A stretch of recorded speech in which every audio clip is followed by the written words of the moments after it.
Hormatly Atawatan TV YouTube kanalyny tomoşaçylary, ine men şu wagt Atawatan Türkmenistanymyzda, Atawatan TV'nin studiosunda seýüzlenýän. Inni maňa köp soralar gelýän, şu gelýän soralara başladymdan jogap berjek bolýan. Şu gerek ingliz tilini maňaşly, Amerikada okajak bolsaň ýa beýleki ýurtda okajak bolsaň ingliz tili gerek, o söz ýok. We bilýärliňi suwd etmek üçin hem umman bilýän iki sanak metodika bar. Biri TOEFL egzamini, birsem IELTS egzamini. Inni ýöne ordatma, men aslında özüm 3-4 ýyldan beri bilýän çağrymdan öwrendim. Duolingo diýip ýazyşyny aşagdan ýazarlar, olanamyz ýazamyz. Şol egzaminim dünýäniň köp üniversitet tarapyndan kabul edilýär. Şu ýerde belläýin, Duolingo bilen hiç sponsorluk alaşymyz ýa şertnamamyz ýok. Peýdaly bolsun diýip paýlaşýan. Aslında ol mugut aplikasiýa. Öz telefonuňyza ýükläp, öz gündelik mesela 5 minut, 10 minutluk nemeleri var.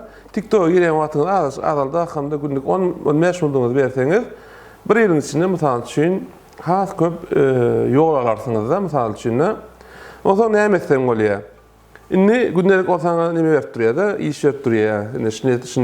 Şinnet egzamin alyp durýar, Iň soňunda Duolingonyň egzaminini özüňiz mugut ýene alyp bilýäňiz. Mugut. Mesela şol egzaminde diyelim ki 120-130 çıksa, TOEFL'da 100'ün karşılığı bolýar ortaça.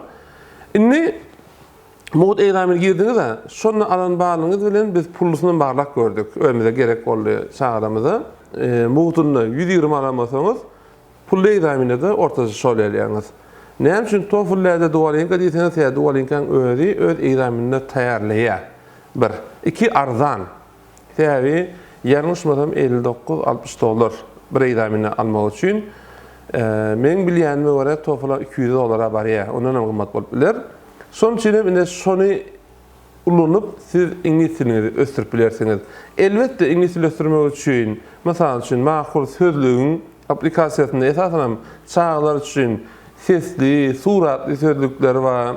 Şu ýerde oýunlar var. Şolaram ulanyp da başlangıç hökümde ingliz tilini ulanyp bilersiňiz. Biziň Atawatan TV YouTube kanalymyzda, atawatan.tv.com saytymyzda da ingliz tilini mugut öğretýän sabaklarymyz bar. Ýöne şol sabaklarymyz kämir tomoş edilmeli üçin hem elbetde şol sabaklar taýýarlayan adam, onu mugut taýýarlayan, mugut wagtyny sarf etýän adam, mugut berýän adamym ýekeje seýanlary bar, eden zadynyň peýdalygyny görmek. Şoň üçin de o kämir gyzyklam bolmaly üçin bir 3 sabakdan sonra näme häzirçe dowam edemiz. Ýöne şu 3 sabakda da köp zat öwrenip bilersiňiz. Eger isteseňiz, ol sabaklary hasam dowam edip bilersiz. Siziň şu ýerde mikrofona geçmeň esas sebäbim Duolingo. Şu Duolingony ulanyp siz ingliz tilini ösdürip bilersiňiz. Amerikada okumak üçin ingliz til barýerini, ýani şunu ingliz tilini bilýäniňi suwd etmek üçin hem Duolingony ulanyp bilersiňiz. Men şu ýere gelemde märi dosýarlarymyz bilen oturup kepleşemizde, onu iýen bilýänler bar. Şonu ulanyp da bir dostumuz diýdi, men diýdi oglumyz istipendiyä darlyk diýdi. Ýani Duolingodan ýokary bal almak üçin hem üniversitet istipendiyä berdi diýdi. Ýani siz şu Duolingony ulanyp hem ingliz tilini öwrenip bilersiňiz, hem de ingliz tilini bilýärliňizi suwd etip bilersiňiz, öz hem arzan ýol bilen. Elbetde mesela üçün Amerika bilen baglanşykly, Türkiýe bilen baglanşykly, mesela üçün Türkiýe stipendiýalary bardyk. Habarlarymyzy biz Atawatan saytymyza goýduk. Ýa-da mesela üçün Amerika wizasyny öň wizaňyz bar bolmak şerti bilen söhbetleşi girmeden wiza alyp bilýäňiz, onuň paýlaşdyk. Ýa-da Amerikanyň, Angliýanyň, dünýäniň bir näçe ýurtlarynyň stipendiýalary bardyk, habarlaryny paýlaşdyk. Olaram siz TikTok'taki bir 10 sekund, 20 sekund videolarımız bilen dälle Atawatan Türkmenistan.com saytymyzyň esasen bilim sahypasy şoňa girip de köp maglumatlar alyp berseňiz, häzirçe hoş, sag bolun.